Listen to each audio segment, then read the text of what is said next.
आप देख रहे हैं हल्ला बोल, आपके साथ मैं हूं अंजना ओम कश्यप। और रामपुर और आजमगढ़ की जीत और इसी के साथ तमाम उपचुनाव में भारतीय जनता पार्टी की जीत पर प्रधानमंत्री ने ट्वीट करके बधाई दी है। Gratitude to all those who voted for BJP.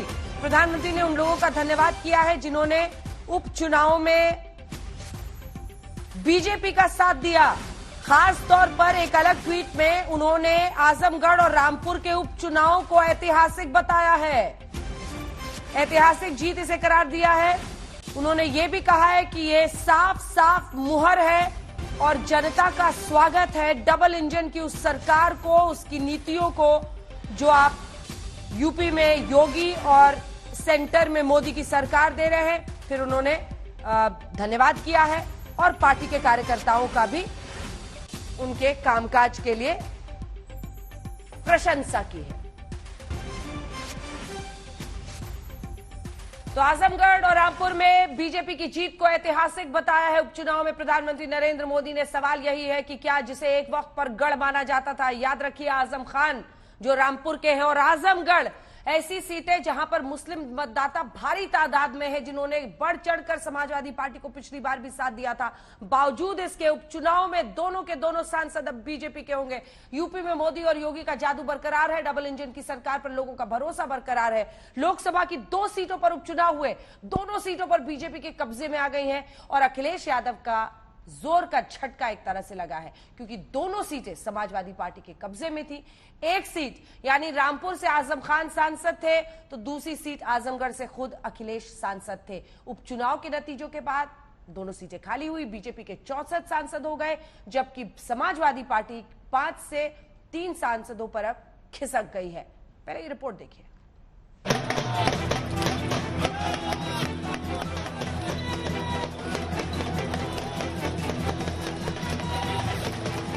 कल तक रामपुर आजमगढ़ समाजवादी पार्टी का हुआ करता था, आज बीजेपी का हो गया। लोकसभा उपचुनाव में बीजेपी ने दोनों सीटें समाजवादी पार्टी से छीन ली। मैं आज की इस विजय के लिए अपने दोनों प्रत्याशियों को, श्री दिनेश लाल यादव निरोवा को और श्री घनश्याम सिंह लोधी, दोनों प्रत्याशियों की विजयश्री के लिए उन्हें हृदय से बधाई देता हूं। रामपुर लोकसभा उपचुनाव में सत्तारूढ़ पार्टी के घनश्याम लोधी 42,000 से ज्यादा वोटों से जीत गए और आजम खान की सीट पर काबिज होने की कोशिश कर रहे आसिम रजा को मुंह की खानी पड़ी। अब जीतने वाले गदगद हैं तो हारने वाले चुनाव में धांधली का आरोप लगा रहे हैं। देखिए, माननीय योगी जी का और माननीय मोदी जी का तो जो विकास जो कराए हैं उन्होंने क्षेत्र में, उसका तो रहा ही है क्षेत्र में जो भी। लेकिन लोग जो गढ़ कह रहा हो ना, गढ़ किसी का नहीं रहा। ये रामपुर जो है पहले 4 बार यहाँ से भाजपा जीत चुकी है, क्योंकि सांसद 4 बार बन चुके हैं भाजपा के। उससे पहले कांग्रेस के बनते रहे। सिर्फ सपा 2 बार चुनाव जीती है, बाकी सब सपा का गढ़ कोई नहीं रहा। यहाँ कोई चुनाव नहीं, रामपुर में कहाँ चुनाव हुआ? चुनाव नहीं हुआ। चुनाव को तो कैप्चर कर लिया पुलिस ने, खत्म कर दिया प्रशासन। कोई चुनाव नहीं हुआ, मत ही डालने नहीं दिए गए। 3 कॉन्स्टिट्यूंसियों को टारगेट बना के, मुस्लिम बहुल्य क्षेत्रों को टारगेट बना के, लोगों को जहां 600 वोट वहां 4 वोट पड़े, यहाँ 500 वोट 9 वोट पड़े। इतने लोग कोई उदासीन थोड़ी वोट डालने के लिए कि सब वोट ही नहीं डालेंगे। रामपुर से समाजवादी पार्टी के आजम खान सांसद हुआ करते थे, लेकिन विधानसभा चुनाव में जीत के बाद उन्होंने सांसदी छोड़ी तो उपचुनाव हुआ। नतीजे आए तो पता चला रामपुर पर उनकी पकड़ कमजोर हो गई, लिहाजा बिना वक्त गंवाए वो मुसलमानों को भड़काने में लग गए। आजम खान ने पार्टी कार्यकर्ताओं को संबोधित करते हुए क्या कहा, आप खुद सुनिए।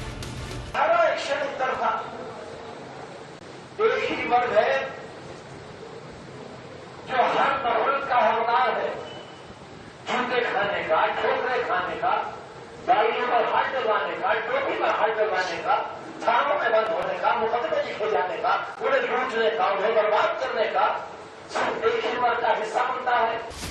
अब समाजवादी पार्टी का गढ़ रहे आजमगढ़ चलिए, ये सीट अखिलेश यादव की थी। बड़ी उम्मीदों के साथ उन्होंने अपने ही चचेरे भाई धर्मेंद्र यादव को उम्मीदवार बनाया था, लेकिन रामपुर की तरह ये सीट भी समाजवादी पार्टी के हाथ से फिसल गई। अखिलेश के गढ़ में मोदी और योगी का जादू चल गया। बीजेपी के दिनेश लाल यादव निरहुआ जीत गए, समाजवादी पार्टी के धर्मेंद्र यादव हार गए। देखिए, बहुत सारी चीजें थी, प्रशासन साथ चल रहा था, वोट कट रहे थे, जुड़ रहे थे, लाल कार्ड दिए जा रहे थे, जो लोग जरा भी सरकारी लाइसेंस होल्डर थे उनको फोन हो रहे थे, धमकाए जा रहे थे और बहुजन समाज पार्टी का गठबंधन चालू था। आजमगढ़ में समाजवादी पार्टी की हार में बीएसपी के उम्मीदवार शाह आलम उर्फ गुड्डू जमाली ने बड़ी भूमिका निभाई, जिन्हें 2.5 लाख से ज्यादा वोट मिले। देखिए, हम लोगों ने जी जान से कोशिश किया, चुनाव जीतने के लिए चुनाव लड़ रहे थे, अच्छा जन समर्थन भी मिला है। ऐसा नहीं है कि कोई बहुत नॉमिनल मार्जिन से हार जीत का अभी आप देखेंगे कि आएगा, लेकिन ये ठीक है कि मुझे ऐसा लगता है कि हम लोग पूरी तरह से जनता तक अपनी बात को पहुंचाने में नाकाम रहे। सपा का कहना है कि आपकी वजह से उनको मदद मिली कहीं ना कहीं बीजेपी को। देखो, सपा अपनी बात कह रही, मैं भी यही कह सकता हूं कि अगर सपा ना होती मैं क्लियर कट जीत जाता। सपा ने ही तो हमारे ऑटो पे उसने डेंट किया, वो कहते हमने डेंट किया। मैं यहाँ का रहने वाला हूँ, ये जमीन मेरी, उनका यहाँ क्या है, उनका क्या है यहाँ पे, वो किस राइट से ये बात कहते हैं? भाई यहीं पे ये मेरी मदरलैंड है, फर्स्ट राइट मेरा है। समाजवादी पार्टी से दोनों लोकसभा सीट छीनकर बीजेपी गदगद है। मुख्यमंत्री योगी आदित्यनाथ ने परिवारवाद और सांप्रदायिक ताकतों को कड़ा संदेश दिया। आज के इस चुनाव ने एक बार फिर से उन परिवारवादी ताकतों को एक बार फिर से स्पष्ट संदेश जनता जनार्दन ने दिया है कि उत्तर प्रदेश की जनता अब परिवारवादियों, जातिवादियों, सांप्रदायिक उन्माद को भड़काने वाले पेशेवर माफिया और आपराधिक प्रवृत्ति के तत्वों को प्रश्रय देने वाले राजनीतिक दलों को किसी भी प्रकार से स्वीकार करने को तैयार नहीं है। उधर यूपी की दोनों सीटों पर जीत के बाद मुस्लिम नेताओं में हड़कंप है। एक तरफ आजम खान बीजेपी को चुनौती दे रहे हैं, तो वैसी समाजवादी पार्टी पर निशाना साध रहे हैं। दोनों का संदेश मुसलमानों के नाम ही है। दुनिया का मैं कहता हूँ इंटरनेशनल कोर्ट ऑफ जस्टिस है, वो कराई यहाँ चुनाव और खुली चुनौती देते हैं, खुले मैदान में चुनाव हो जाए, अगर हार जाएंगे तो राजनीति का मैदान हमेशा के लिए छोड़ देंगे। असदुद्दीन ओवैसी ने ट्वीट किया, रामपुर और आजमगढ़ चुनाव के नतीजों से साफ जाहिर होता है कि सपा में भाजपा को हराने की ना तो काबिलियत है और ना ही कुव्वत। मुसलमानों को चाहिए कि वो अपना कीमती वोट ऐसी निकम्मी पार्टियों पर जाया करने के बजाय अपनी खुद की आजाद सियासी पहचान बनाएं और अपने मुकद्दर के फैसले खुद करें। पंजाब के संगरूर में भी लोकसभा सीट के लिए उपचुनाव हुआ। सीट पंजाब के मुख्यमंत्री बने भगवंत मान ने छोड़ी थी, लेकिन अब आम आदमी पार्टी के हाथ से ये सीट फिसल गई। अकाली दल अमृतसर के सिमरनजीत सिंह मान जीत गए। श्रोमणी अकाली दल अंम੍ਰਿਤਸਰ ਦੀ ਬਹੁਤ ਤਕੜੀ ਜਿੱਤ ਹੋਈ ਹੈ ਤੇ ਸੰਗਰੂਰ ਦੇ ਇਲੈਕਸ਼ਨ ਦੇ ਵਿੱਚ ਅਸੀਂ ਆਲ ਇੰਡੀਆ ਪਾਰਟੀਆਂ ਕਾਂਗਰਸ, ਬੀਜੇਪੀ, ਆਰਐਸਐਸ, ਆਮ ਪਾਰਟੀ ਤੇ ਬਾਦਲ ਦਲੀਆਂ ਦਾ ਲੱਕ ਤੋੜ ਕੇ ਰੱਖਤਾ ਹੈ। सिंगर सिद्धू मूसेवाला की हत्या के बाद आम आदमी पार्टी की सरकार सवालों में, लिहाजा विधानसभा चुनाव में बम्पर जीत के बावजूद भगवंत मान अपनी ही सीट पर पार्टी को जीत नहीं दिलवा सके। उनकी जमानत तक नहीं बच पाई है। एक तरीके से ये इलेक्शन अलग मुद्दों पे लड़ा गया इलेक्शन था, मगर हम जनता के जनादेश को सराखों पे रखते हैं, उससे सीख लेंगे। और पंजाब के अंदर क्योंकि सरकार अभी बनी है, अभी तो कामों की शुरुआत भी नहीं हुई, हमारा मानना है कि जब पंजाब की सरकार के काम शुरू होंगे, जमीन पे वो काम आने वाले 6 महीने में दिखने लगेंगे, तो जनता हमें आशीर्वाद देगी। लोकसभा के लिए 3 सीटों पर उपचुनाव हुए और तीनों पर उलटफेर हो गया। जिन्हें उम्मीदें थी उन्हें झटका लगा। यूपी में बीजेपी के 2 सांसद बढ़ गए तो आम आदमी पार्टी के हाथ से लोकसभा की एकमात्र सीट निकल गई। आज तक ब्यूरो। राकेश त्रिपाठी प्रवक्ता बीजेपी के जुड़ रहे, अभय दुबे जी प्रवक्ता कांग्रेस पार्टी के जुड़ रहे, घनश्याम तिवारी प्रवक्ता समाजवादी पार्टी के, शांतनु गुप्ता स्तंभकार के तौर पर हमारे साथ चर्चा में शामिल होंगे। तिवारी जी, आपके साथ शुरू कर रही हूं। घनश्याम जी, जो एक वक्त पर गढ़ हुआ करता था, ये सच है कि बीजेपी से पहले भी लोकसभा चुनाव वहां से जीती है, रामपुर से भी, लेकिन अब दोनों ही, और ऐसे वक्त पर जब आप बुलडोजर से लेकर हर मुद्दे पर योगी सरकार को घेर रहे हैं, क्या इस बात में दम नहीं है कि आप बीजेपी के सामने टिक नहीं पा रहे हैं, योगी आदित्यनाथ के सामने टिक नहीं पा रहे हैं? घनश्याम जी। नमस्कार अंजना जी, आपको, दर्शकों को और मेरे को पैनलिस्ट को। 3 बातें कहूंगा। पहले तो जो चुनाव का जो परिणाम आया है उसको हम सर आंखों पे लेते हैं, जो जनता का जनादेश है उसे स्वीकार करते हैं। जहां तक भारतीय जनता पार्टी की जीत की बात है तो हो सकता है कि जो 42% वोट इन दोनों बाइपोल्स को मिलाकर के इलेक्शन कमीशन की वेबसाइट बताती है, भारतीय जनता पार्टी को मिला कि उत्तर प्रदेश में 42% लोग ऐसे हैं जिनको लगता है कि बेरोजगारी समाप्त हो गई है, जिनको जो महंगाई का दौर है वो दिखाई नहीं देता, और जिनको जिस तरह की अत्याचारी आतताई सरकार का दौर रहा है वो उसे विकास का पैमाना मानते हैं। लेकिन उसके साथ साथ 58% लोग ऐसे भी हैं जो मानते हैं कि बेरोजगारी महत्वपूर्ण मुद्दा है और भारतीय जनता पार्टी के खिलाफ वोट करते हैं। तब जब अभी कुछ दिन पहले भारतीय जनता पार्टी उत्तर प्रदेश में अपार बहुमत से जीती थी, तब जबकि देश में भारतीय जनता पार्टी की सरकार है। घनश्याम जी, अब तक आप बीजेपी को कोसते थे, अब जनता को भी कोसेंगे कि वो अंधे हो चुके हैं, उन्हें महंगाई मुद्दा नहीं दिख रहा है, क्या ये कहना, बेरोजगारी मुद्दा नहीं दिख रहा है? आपने 7 मिनट का एक एपिसोड दिखाया, आपने कहा आदित्यनाथ ने कड़े शब्दों में सांप्रदायिकता के खिलाफ बोला। आदित्यनाथ कड़े शब्दों में सांप्रदायिकता के खिलाफ, ये खबर है आज तक की? आदित्यनाथ सांप्रदायिकता के खिलाफ बोल रहे हैं?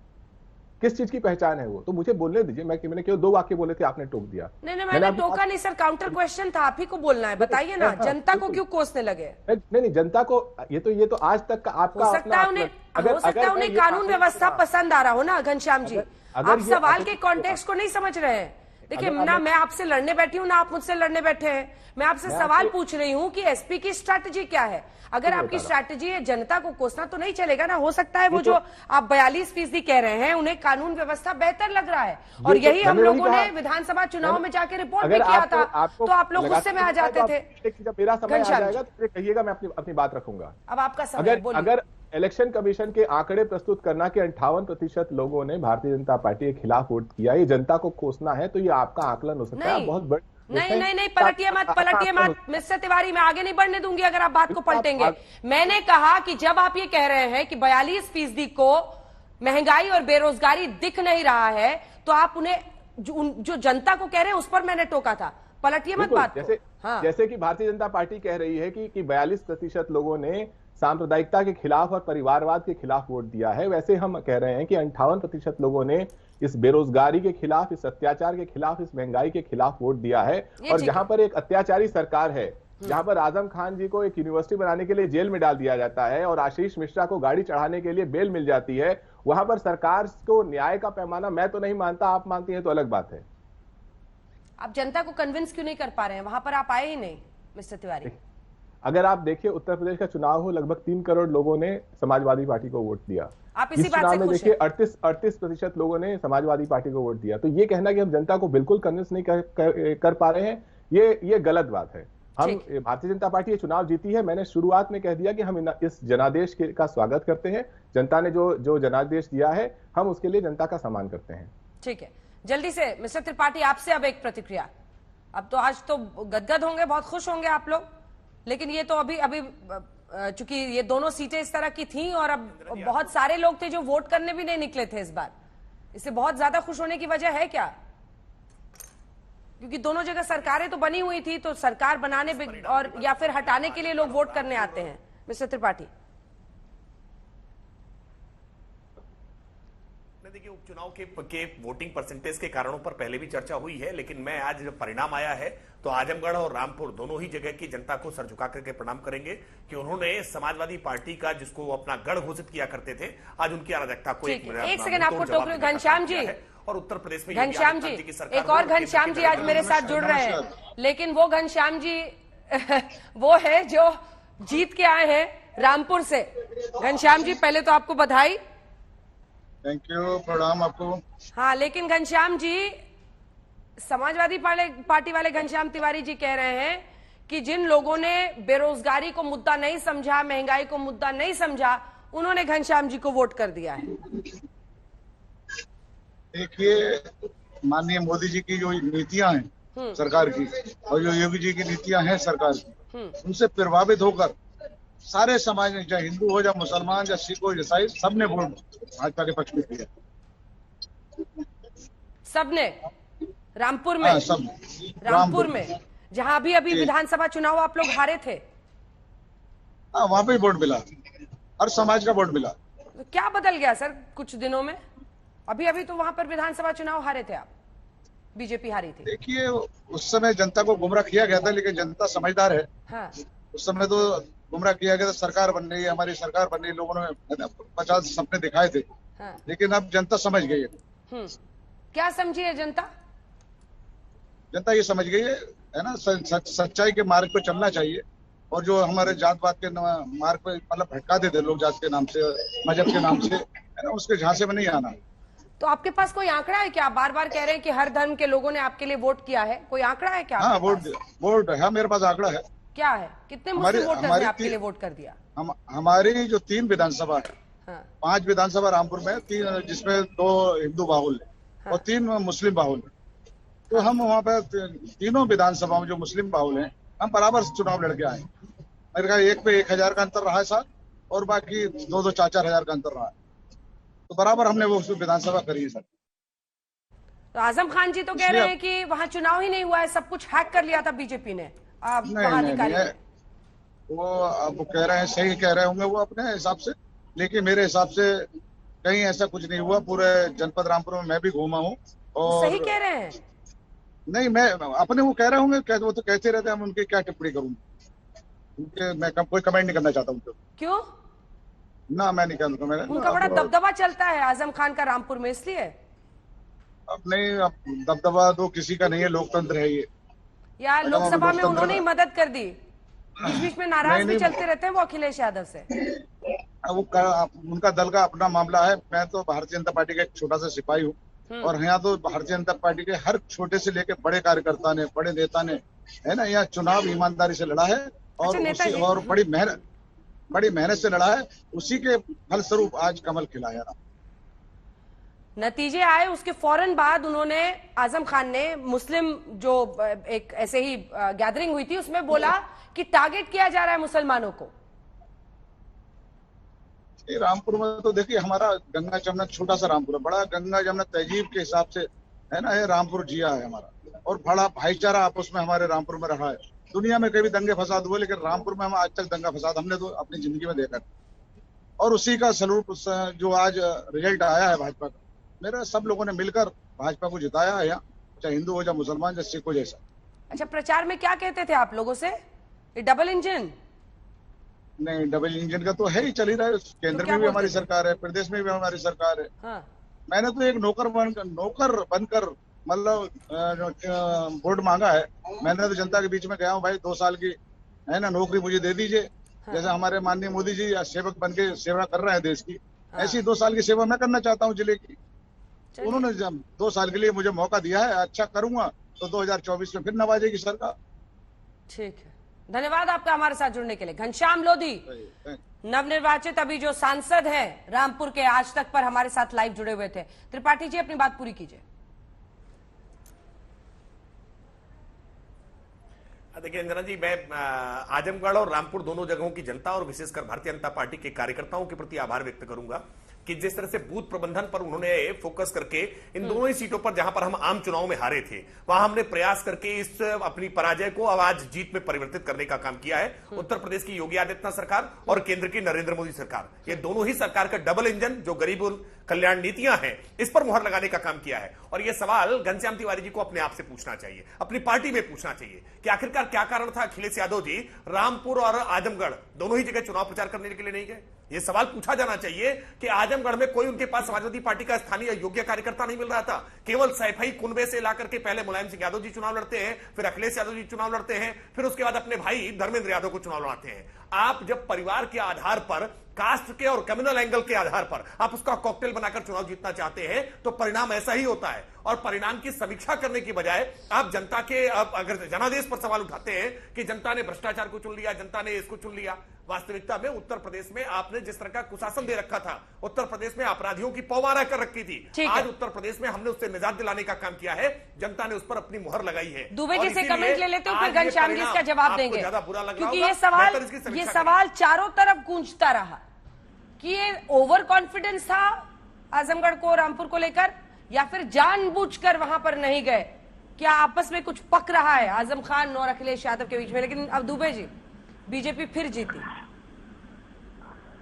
देखिए अंजना जी, देश भर में जो उपचुनाव हुए उसमें सभी जीते हुए प्रतिनिधियों को शुभकामनाएं।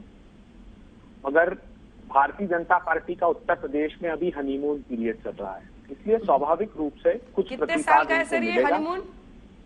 कितने साल से चल रहा है? ना जब जीत बड़ी जीत होती है तब जो भी आप देखिए देश भर में जहां पर भी उपचुनाव होते हैं आमतौर पर, चाहे वो विधानसभा के हों, लोकसभा के हों या स्थानीय निकाय के हों, सरकार की तरफ इंक्लाइंड होते हैं, सरकार की तरफ झुकते हैं जहां की सरकारें होती हैं। हाँ, अगर सरकार परिवर्तित करने वाले हों, जैसे देश में हुआ जहां से भारतीय जनता पार्टी के राष्ट्रीय अध्यक्ष जेपी नड्डा जी आते हैं, जहां से उनके खुद के मुख्यमंत्री मंडी से आते हैं, जहां चुनाव बुरी तरह 3 विधानसभा और 1 लोकसभा चारों हार गए, तब वहां समझ में आता है लिटमस टेस्ट की यहाँ भारतीय जनता पार्टी बुरी तरह हारने वाली है। मगर मैं हतप्रभ हूं, भारतीय जनता पार्टी के लोग चुनाव परिणाम आने के बाद सांप्रदायिक सौहार्द की बात और माला ऐसी जपने लगते हैं जैसे इनसे बड़े सांप्रदायिक सौहार्द का समर्थक कोई नहीं है। बीते दिनों 10 प्रांतों में भीषण दंगे की आग में झोंके गए। हम अपेक्षा कर रहे थे, मगर चलिए कम से कम प्रधानमंत्री जी ने अब संदेश देने की भारतीय जनता पार्टी को कोशिश की। अब्बास भाई का जिक्र करके, उनके बचपन के मित्र का जिक्र करके मैं अपेक्षा करता था प्रधानमंत्री जी से कि वो और मुखरता से इस बारे में बोले, और देश भी अपेक्षा करता है। क्योंकि जब भी चुनाव हमने देखे हैं, देश भर के चुनाव उठाकर देख लीजिए, वो चाहे शमशान हो, रमजान हो, दिवाली हो, कब्रिस्तान हो, गजवाए हिंद हो, 80-20 हो, इस पर सांप्रदायिक ध्रुवीकरण करके चुनावों को प्रभावित करते हैं। चुनाव परिणाम आकर, जैसे अभी लोधी जी का प्रेम का प्रकटीकरण देखा आपने, आजम खान साहब की तरफ एक शब्द बोलने को तैयार नहीं है। तो ये स्वरूप बदलना होगा। इनको नीतिगत विषयों पर चुनाव में जाना चाहिए कि जनता के लिए क्या काम किया। तात्कालिक रूप से जनता की भावनाओं को आहत करके चुनाव परिणामों को प्रभावित नहीं करना चाहिए, मेरी ऐसी मान्यता है। अग्निवीर का एक प्रासंगिक मुद्दा है, अभी चाहिए कि उस पर भारतीय जनता पार्टी उस योजना को वापस ले जिस पर हम बात कर रहे हैं। उत्तर प्रदेश और बिहार सबसे ज्यादा प्रभावित प्रांत 2 हैं। उसमें महंगाई, जैसे मेरे अभी साथी मित्र ने कहा, वो मुद्दा है, बेरोजगारी बड़ा मुद्दा है, लेकिन जो सांप्रदायिक सौहार्द का प्रकटीकरण चुनाव के बाद करते हैं ना, देश अपेक्षा करता है कि सामाजिक ताने बाने को बरकरार रखिए। और देश हर बार की तरह अभय जी बीजेपी को बहुत कुछ सिखाया, बहुत कुछ समझाया और पूरा ऐसे लिख दिया बीजेपी पे, लेकिन अगर उनका हनीमून ऐसे ही चलता रहा तो आपका रिश्ता कोई मंजूर न करने को तैयार नहीं है जनता में। आपको ये भी सोचना पड़ेगा उत्तर प्रदेश में। कांग्रेस पर तो आप एक लाइन नहीं बोले सर, कांग्रेस पर एक लाइन बोली हो आपने अपने 5 मिनट की बात में, तो आप मुझे बता दीजिए एक लाइन। जी अंजना जी, एक नहीं, मैं आप उठाकर देख लीजिए त्रिपुरा से झारखंड तक। त्रिपुरा में क्या किया इन्होंने, जिस तरह हमारे बीजेपी पर तो सर मैं एक दिन मैं किसी तरह से कोशिश करूंगी सर, आपको 1 घंटा पूरा वक्त दूं, आप बीजेपी पर पूरा उनका एनालिसिस कीजिएगा, पोस्टमार्टम कीजिएगा। आप कांग्रेस की नीति कहां फेल हो रही है, कहां पर वो कमजोर पड़ रहे हैं, इस पर आप एक लाइन नहीं बोलते, एक लाइन नहीं बोलते। करबला का चुनाव हम जीते हैं और वहां पर बर्बरता पूर्वक इन लोगों ने हमारे दफ्तर पर हमला किया, हमारे प्रदेश अध्यक्ष पर हमला किया, हमारे प्रत्याशी पर हमला किया। तो बलपूर्वक भी ये लोग जहां छोटे प्रांत है वहां पर अपना अतिवाद दिखाते हैं, लेकिन जहां जहां उपचुनाव में कांग्रेस ने कॉन्टेस्ट किया अच्छा प्रतिसाद मिला। हाँ, सबसे बड़ी सीख पंजाब की है जहां आम आदमी पार्टी 9 के 9 विधानसभा उस लोकसभा से जीती थी जहां मुख्यमंत्री आते हैं। तो ये उनको विवेचना करने का समय है कि क्या नीतिगत गलतियां वो पंजाब की तरक्की के खिलाफ कर रहे हैं, जो ये प्रतिसाद इस प्रकार के परिणाम। उम्मीद है केजरीवाल जी भी आपका सुझाव मान लेंगे, तमाम पार्टियां आपका सुझाव जरूर मानेंगी। जल्दी से मिस्टर शांतनु जी एक छोटा सा कमेंट आपसे, उसके बाद हम आपको सुनाएंगे निरहुआ ने अपनी जीत पर क्या कहा है। नहीं, मैं एक बात में जोड़ दूं। बोलिए त्रिपाठी जी। नहीं देखिए, अभय दुबे जी ने भारतीय जनता पार्टी को लेकर के बहुत सारी बातें कह दी, लेकिन सच्चाई यह है कि अपने बारे में आकलन करके नहीं बता रहे हैं। उत्तर प्रदेश जहां से सोनिया गांधी जी स्वयं राष्ट्रीय अध्यक्षा भी उनकी पार्टी की है, इस चुनाव में उनकी भूमिका कहां थी, उनकी पार्टी आज कहां किस स्टैंड पर खड़ी है, अपने बारे में बात नहीं करेंगे और दूसरों की समीक्षा करेंगे। भारतीय जनता पार्टी ने आज उत्तर प्रदेश में सबका साथ सबका विकास, सबका विश्वास और सबका प्रयास सवाल पूछा, जवाब नहीं सुनेंगे की पराकाष्ठा कर रखी थी। देखिए, हमने कहा है हम आत्मचिंतन, आत्ममंथन, आत्मलोचन कर रहे हैं, 2 कदम पीछे हटे हैं उत्तर प्रदेश की लंबी तरक्की की उड़ान के लिए। लेकिन याद रखिएगा, हम 388 सीटें जब चरम पर थे तो 388 सीटें उत्तर प्रदेश में जीते थे।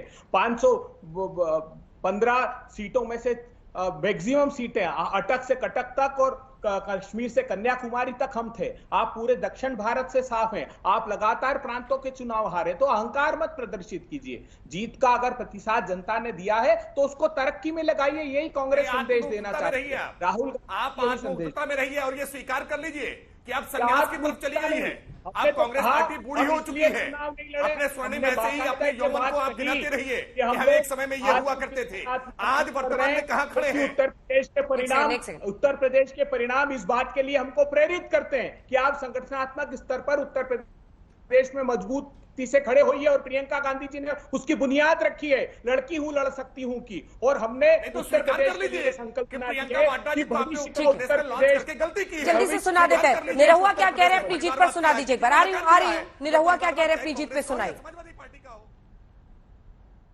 निरहुआ जी मौजूद हैं, जीत मिली है। निरहुआ जी, जीत को कैसे देखते हैं? मैं आजमगढ़ की जीत देखता हूं, आजमगढ़ के विकास की जीत देखता हूं, आजमगढ़ की उम्मीद की जीत देखता हूं। और हमारे प्रधानमंत्री जी श्री नरेंद्र मोदी जी जो हैं और हमारे प्रदेश के जो मुख्यमंत्री हैं पूजनीय महाराज जी, दोनों लोगों ने जिस तरह से जनता के लिए काम किया है, आम लोगों के लिए, गरीबों के लिए, किसानों के लिए, मजदूरों के लिए काम किया है, कहीं न कहीं आजमगढ़ ने भी उसी उम्मीद में कमल खिलाया है कि आजमगढ़ का भी विकास उसी तर्ज पे होगा और इसलिए यहाँ पे ये जीत हासिल हुई है। सपा आरोप लगा रही है कि गुड्डू जमाली ने कहीं ना कहीं बी टीम की तरह काम किया, जिसका सपोर्ट आपको हेल्प मिली है। नहीं, ऐसा उनको नहीं कहना चाहिए। उनको ये कहना चाहिए कि पिछली बार वो बसपा के साथ मिल के लड़े थे इसलिए बच गए थे, नहीं तो पिछली बार ही हार जाते। इस बार बसपा जब अलग लड़ रही थी, ये अलग लड़ रहे थे, हम लोग अलग लड़ रहे थे, तो भारतीय जनता पार्टी की ही सरकार चाहिए, भारतीय जनता पार्टी का सुशासन चाहिए, इसलिए जनता भारतीय जनता पार्टी के साथ आई है। और वो गलत आरोप लगा रहे हैं। उनको बताइए जाके कि निरहुआ ने कहा है कि अगर पिछली बार उनके साथ मिल के नहीं लड़ते तो आप पिछली बार ही हार गए होते। आप 19 में भी लड़े, इस बार का एक्सपीरियंस कैसा रहा और क्या सलाह है आजमगढ़ के लिए? आजमगढ़ के लिए बस इतना कहना चाहूंगा कि आप लोगों ने अपना भरोसा, प्यार दिखा दिया, आशीर्वाद दे दिया। अब बाकी का काम हमारी भारतीय जनता पार्टी का है, हमारे शीर्ष नेतृत्व का है, प्रधानमंत्री जी का है, मुख्यमंत्री जी का है और हमारा है। हम लोग जो है अब आजमगढ़ के लिए काम करेंगे। आपने अपना काम कर दिया, आशीर्वाद दिया, उसके लिए आपको बहुत आभार। बहुत बहुत शुक्रिया। तो ये थे हमारे साथ निरहुआ। इनका साफ कहना है, जिस तरह से इन्होंने बताया है आज तक, तो कहा है कि ये जीत के लिए कॉन्फिडेंट थे और पूरा श्रेय इन्होंने कहीं ना कहीं आला कमान बीजेपी को दिया। कैमरामैन संजय के साथ समझ श्रीवास्तव आज तक।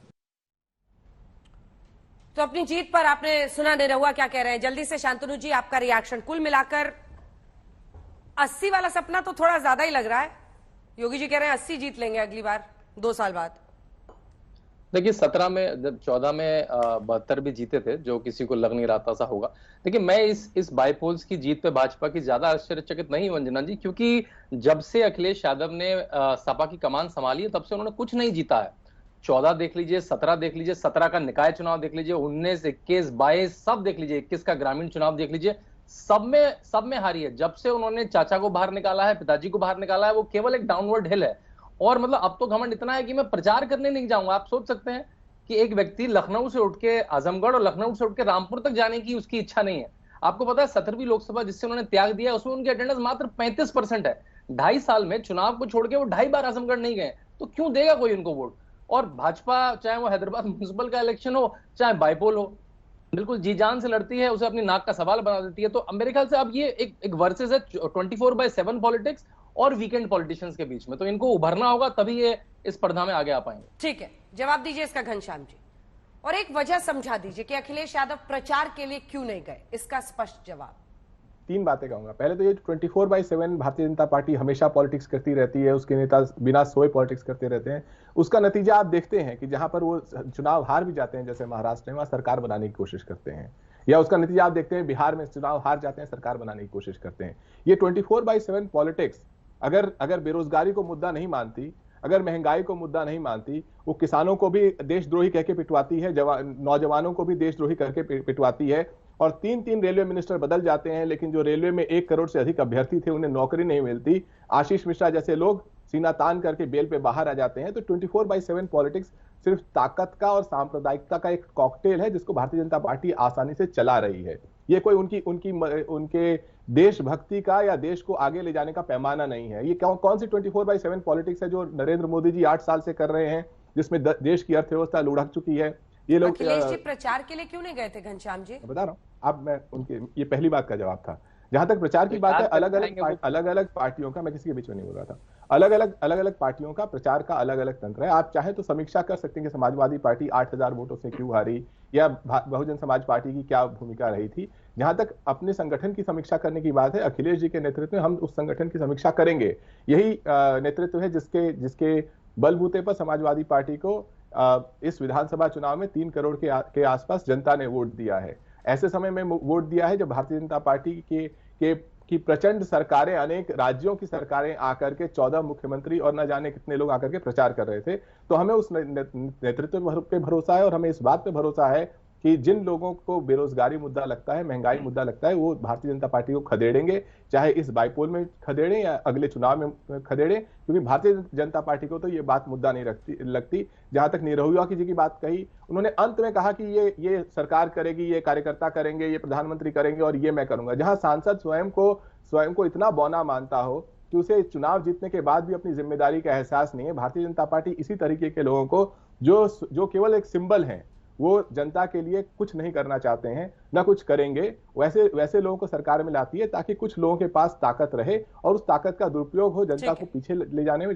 ना कि देश को आगे ले जाने में। शांतनु जी एक रिएक्शन देना चाह रहे हैं। शांतनु जी देखिए, उन्होंने कहा कि निरहुआ क्या करेंगे। मैं आपको फिर बात दोहराऊंगा, 17वीं लोकसभा जिससे अभी अखिलेश यादव ने रिजाइन करा है, उसमें उनकी 35% अटेंडेंस थी। उन्होंने एक क्वेश्चन नहीं पूछा, एक डिबेट नहीं करी, आजमगढ़ के विषय में कुछ नहीं रखा। 2.5 साल में वो 2.5 बार आजमगढ़ नहीं गए। मतलब उन्होंने क्या करा, एक बात बता दीजिए उन्होंने आजमगढ़ के लिए किया हो। तो एक व्यक्ति जो नया आया है उसके आप स्टेटमेंट की विवेचना कर रहे हैं, लेकिन एक बड़ा नेता जो 2.5 साल में केवल 30% 35% बात संसद जाता है, एक आजमगढ़ के प्रश्न नहीं पूछता, आजमगढ़ का मुद्दा नहीं उठाता, उसके बारे में विवेचना करिए घनश्याम जी। देखिए, इसका 2 टूक जवाब दूंगा। पहले तो ये आपके चैनल पे ये सरासर शांतनु झूठ बोल रहे हैं कि 2.5 साल में 2.5 बार नहीं गए, लेकिन भारतीय जनता पार्टी ने झूठ को सच का नया पैमाना बना दिया है। इस झूठ को खुद ही नहीं आगे लेके जाके ले जा नहीं सकते। दूसरी बात कि संसद में किसने कितना बोला, पिछले 8 सालों में जितने संडे हुए हैं देश, उससे कम संसद बैठी है।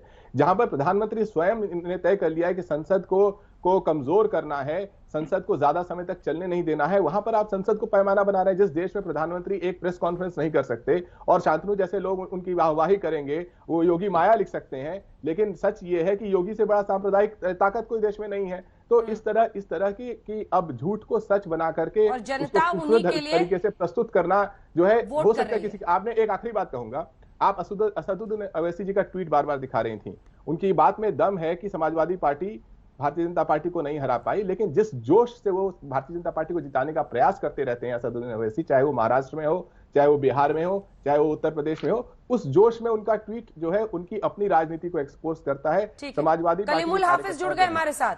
बीजेपी को जिताने में आपका हाथ है और आप सिखा रहे समाजवादी पार्टी में ताकत नहीं है। आ रही ये घनश्याम तिवारी साहब ये बताएं कि जो भारतीय जनता पार्टी ने खासतौर से उत्तर प्रदेश में मुसलमानों के खिलाफ जो ऐलान जंग किया हुआ है, उसमें इनके 34 MLA और इनके अध्यक्ष कहाँ थे जब ये पार्टी मुसलमानों के असली इश्यूज पे बोलती भी नहीं है, फिर भी मुसलमान इनको वोट दे रहा है। इसलिए असदुद्दीन ओवैसी साहब ये कह रहे हैं कि क्यों इन निकम्मी पार्टियों पे आप भरोसा कर रहे हो, इनमें ना काबिलियत है न इनमें ताकत है कि ये हरा सके। आप खुद पैदा करिए। तो इनसे पूछिए प्रवक्ता साहब से कि आपके मुंह में दही जमता जिसके जीरो आए वो ये समझाएगा कि किसमें ताकत है। नहीं, ये हम बता दिए, ये चुनाव के नतीजे बता रहे हैं। इनसे इनका यादव वोट इन्हें छोड़ के जा चुका है। दुबे जी क्या इस बार कांग्रेस पार्टी को कोई मिला नहीं था इन दोनों सीटों पर खड़ा करने के लिए चुनाव में? नहीं, हमने तो ये देखना था, हमने ये देखना था कि आखिर ये जो सारा इल्जाम हम पे रख देते हैं, आज इस बार हम नहीं लड़े तो क्यों नहीं हरा पाए ये लोग, और वो भी वो सीट हारे हैं जहाँ 51% मुसलमान है। इनसे यादव वोट इनको छोड़ के जा चुका है। ये सिर्फ मुसलमान अपनी सियासत कर रहे हैं। अब अखिलेश यादव को अपनी नीति को बदलना चाहिए। इन्हें अपना जो उनका जो घर का वोट है पहले उसको मनाएं, उसके बाद फिर मुसलमानों को बेवकूफ बनाएं। इसलिए असद साहब ने मुसलमानों से कहा है कि आपको अपनी सियासत खुद तय करनी चाहिए, अपने मुकद्दर के फैसले आप खुद करिए, अपनी सियासत को खुद। तिवारी जी कैसे एक रिएक्शन ले लेते हैं, वो कह रहे हैं कि मुसलमान तो मुसलमान, यादव भी, वो कह रहे हैं कि अपने घर को संभालिए पहले, वो भी आपको अब वोट नहीं कर रहे हैं इस बार के जो नतीजे हैं उसके मुताबिक। आवाज ऑडियो नहीं आ रहा, म्यूट किया हुआ है क्या आपने? अंजना जी। हाँ घनश्याम जी। को बेवकूफ बनाने का ठेका इन्होंने ले रखा है और भारतीय जनता पार्टी के समर्थन में जहां जहां इन्हें अवसर मिलेगा वहां वहां ये बेवकूफ बनाने जाएंगे। ये सब मुद्दे नहीं है। इस बार कहां चुनाव लड़े वो तिवारी जी? इन दोनों सीटों पर कहां चुनाव लड़े? 51% मुसलमान है अंजना जी, 51% मुसलमान है, क्यों हार गए थे? बिना 100 दिन उत्तर प्रदेश में लगभग रहे 10 हुए से 11 ऐसी सीटें हैं उत्तर प्रदेश में जहां पर 50% से ज्यादा मुस्लिम है, उनमें से सीट है और फिर भी आप हार गए घनश्याम जी। और आप कह रहे हैं सांप्रदायिकता, मुस्लिम्स को टारगेट करते हैं, ये सब तो फिर 80-20 की हेट स्पीच की बुनियाद पर चुनाव लड़ने वाली भारतीय जनता पार्टी और उसकी तरफ से चुनाव के परिणाम का आकलन करने वाले लोग ये कह सकते हैं कि यहाँ इतने मुसलमान हैं, यहाँ इतने हिंदू हैं। इस देश में चुनाव इस हिसाब से नहीं लड़ा जाता है कि यहाँ इतने मुसलमान हैं, इतने हिंदू हैं। ये भारतीय जनता पार्टी ने इस देश को सिखाया है। आजमगढ़ क्यों चुन के जाते हैं लड़ने के लिए अखिलेश यादव? स्ट्रेटेजी है आजमगढ़ अखिलेश यादव चुन के क्यों जाते हैं लड़ने के लिए? ये राज आज बता दीजिए आप फिर। नरेंद्र मोदी क्यों बनारस आए चुन के लड़ने के लिए? कौन सा नेता कहां पर चुन के लड़ने के लिए आता है? वो गुजरात में क्यों नहीं चुनाव लड़े? तो ये कोई राजनीतिक चर्चा का विषय नहीं। चर्चा का विषय ये है कि अगर आप चुनाव जीतते हैं, किन मुद्दों पे जनता आपके साथ आती है। उन्होंने तो साफ कहा था माँ गंगा ने बुलाया है। आप बताइए ना आजमगढ़ में क्या बुलाया था, किसने बुलाया था? घनश्याम जी, पीएम ने तो कहा था ना कि माँ गंगा ने बुलाया है। आप बताइए आजमगढ़ में क्यों गए? की सफाई की होती बनारस में जब नौजवानों को पीटा जा रहा था। सवाल का जवाब नहीं देते हैं सर। मैं तो पूछ रही हूँ आजमगढ़ को चुनने की पीछे वजह, क्योंकि आप कह रहे हैं कि आप लोग वोटर का कौन सी जात धर्म का है ये परसेंटेज देखकर नहीं चुनते हैं। तो आजमगढ़ समझा दीजिए कि अखिलेश जी वहां से क्यों लड़े? मैं ये कह रहा हूँ कि अगर न्यूज चैनल बार बार ये चर्चा करेंगे कि यहाँ पे इतने मुसलमान हैं, उन्होंने किसको वोट दिया, तो आप भारतीय जनता पार्टी की सांप्रदायिक धुन में बैकग्राउंड म्यूजिक बजा रहे हैं।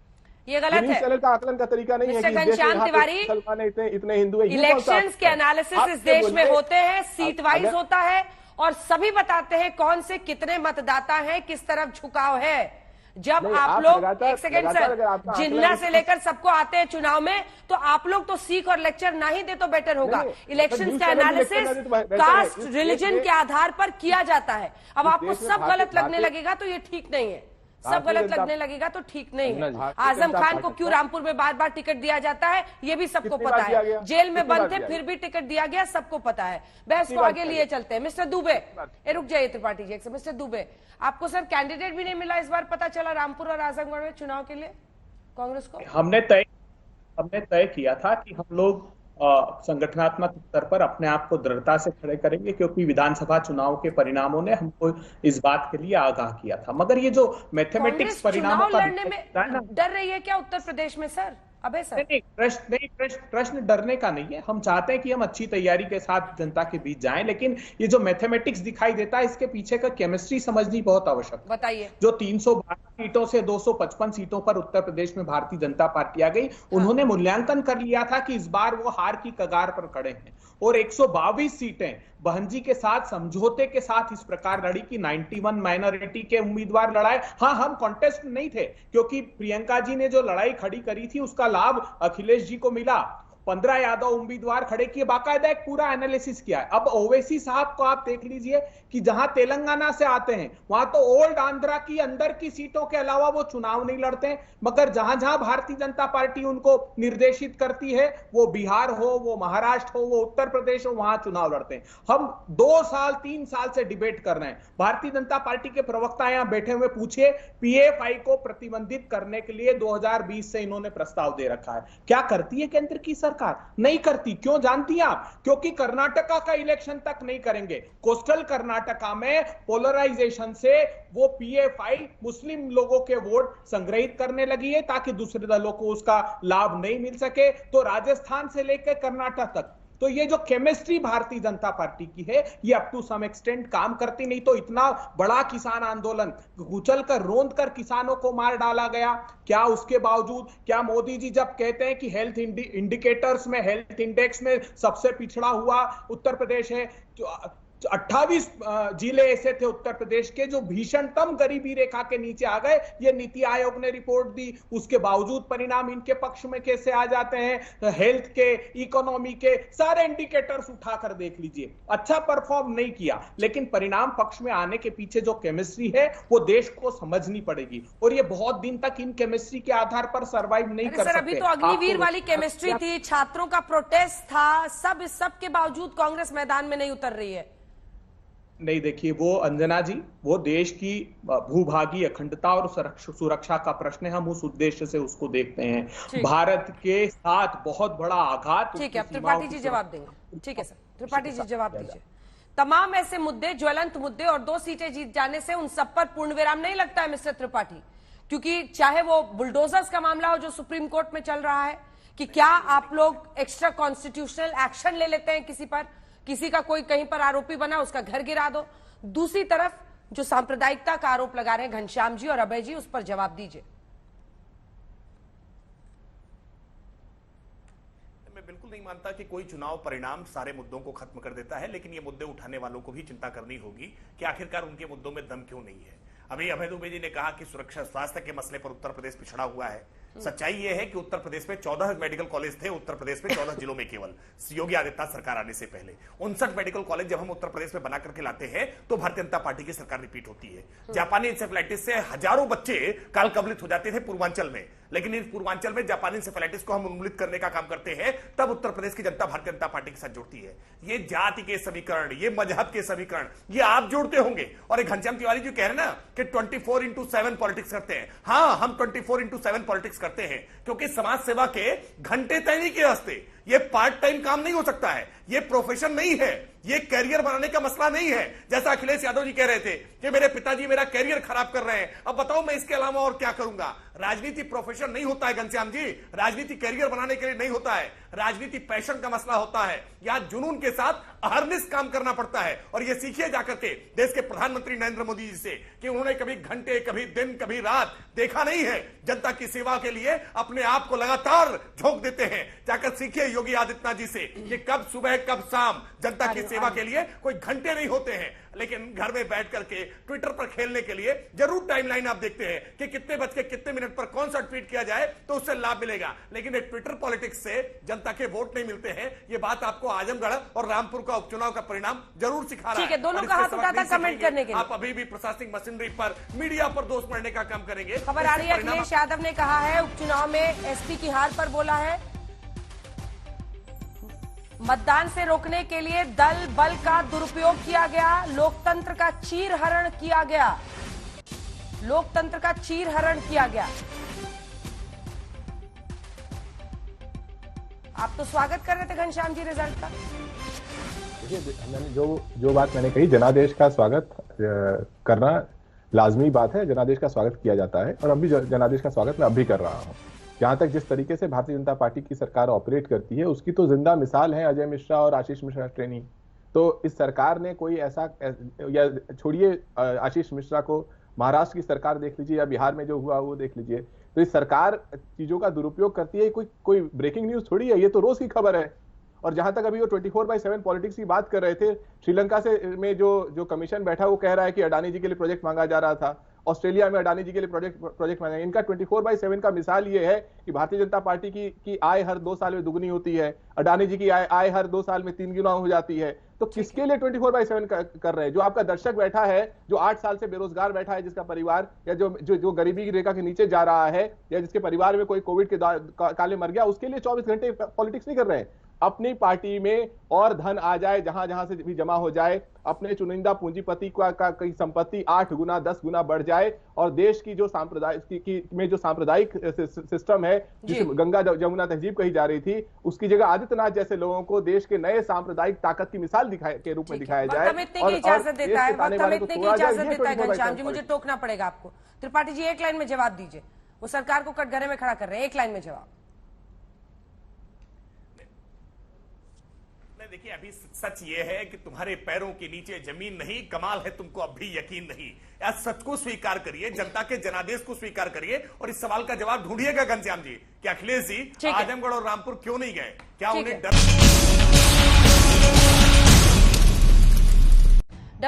सरकार, अखिलेश की दोहरी हारी से। पर आप देख रहे थे हल्ला बोल में बहस। देखते रहिए आज तक।